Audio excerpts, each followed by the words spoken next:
Hey, Rick Wimberly of Government Selling Solutions here. I host the podcast Myths of Selling to Government. You can find it on your favorite podcast platform. This is a bit of our episode, 9 Pieces of Info You Need to Win Government Contracts. We thought this would be rather important to know. So I went to the master. Yeah. This is my friend Tony Lannom.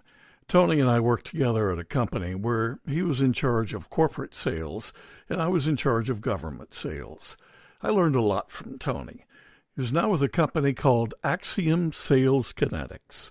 It's really as much a buying process as it is a sales process. So in other words, helping figure out and determine from the buyer's perspective their definition of best, what they're looking for, what's going to solve their problem, how they're going to help prevent their problems. Tony likes to say the sale is really made in qualification, making sure you know what the customer needs and that you can meet the needs. Tony's company calls them information objectives, and there are 9 of them.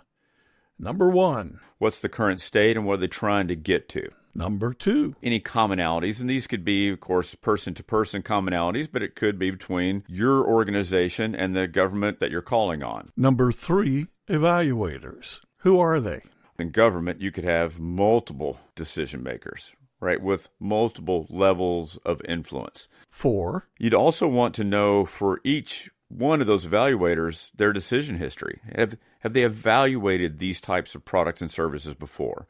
Number 5. You'd also want to know all of the alternatives that evaluator is considering. And alternatives could be your solution. It could be a completely different project. Number 6. Of course, if there's alternatives, we'd want to know if there's a favored alternative. Are they leaning in a particular direction?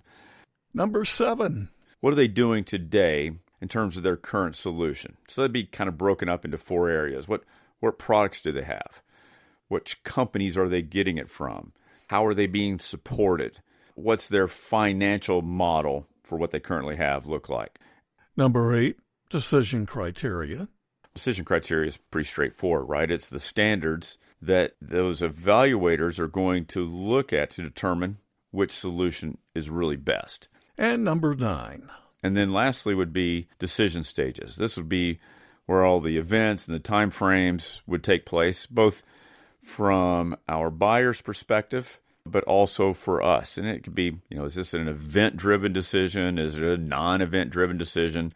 What's the approval process look like? All of the timelines associated with the entire decision. And in summary, so it's not often what we don't know that hurts us in a sales opportunity. It's what we don't know that we don't know. And that's one of the reasons you need a process for your information objectives, so you can identify gaps in what you know and fill them.